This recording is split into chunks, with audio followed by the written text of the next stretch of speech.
Hi, my name is Brad Redding. I'm the Director of Instruction at the Resort Course at Grand Dunes in Myrtle Beach, South Carolina. What I want to do today is help you understand about the swing plane.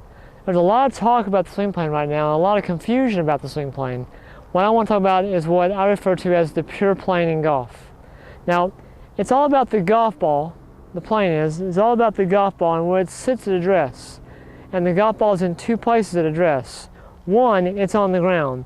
That means this golf club would need to swing up on the way back, down on the way down, and once again back up again on the way through. That's one part of a swing plane.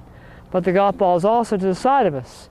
So the club needs to swing in or around me, back out in front, and then once again in and around on the way through. And the idea is to combine the right amount of each. I need some up and some in on the way back.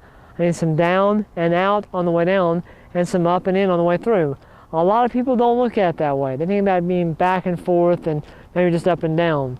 Well, it's got to be on an angle or an arc, and the club happens to be on an angle. So to me, that is your swing plane. And so once you get into a good posture where you bend forward from your hips, okay, now you have the club sitting on the ground at a certain angle. And the idea is to swing the golf club on that angle. So on the way back, it needs to go up and in, and then down and out, and once again up and in. Now, what you do with your body to get the club on plane is this. What makes the club go up and down is wrist cock and right elbow folding. That gets the club more up. To get the club to go around, I need some rotation out of my back and chest and shoulders, and some rotation out of my forearm.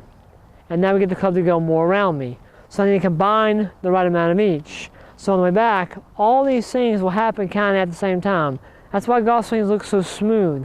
Everything happens at the same time. So I'm turning, I'm cocking my wrist, my forearm is rotating, and my right elbow is folding. So that would get it more up, above and parallel, back down on that angle is on address, and then once again up and in. So that rotation of your forearm helps the club get more around you and also back down in front of you. So I'm actually rotating my forearm on the way back, but now I want to re-rotate it on the way down this way. I don't want to shallow it out this way. That would flatten the club out on too flat of a plane, and the face actually opens when you flatten the club. So what I want to do is not actually flatten the club face. I want to steepen it, okay, get it back on plane, and the face now is actually closing. Now I'm not talking about coming over the top of it this way, that's not it.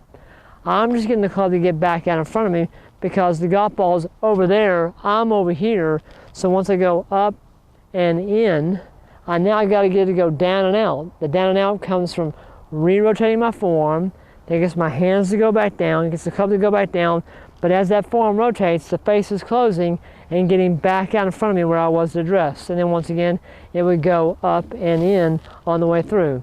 So the swing plane is all about the club staying on the angle is on at address. It doesn't stay on that line, it stays on that angle. So it would get above but parallel to that angle halfway back and to the top. So it stays back along that angle, gets above and parallel.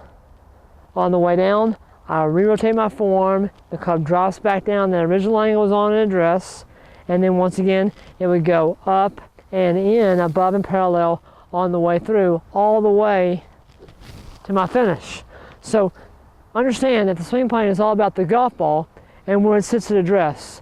And to get your club to be on a pure plane, you've got to work on getting the club to combine the right amount of up and down and in and out. And once you do that, I'm sure you get your golf club to stay on plane.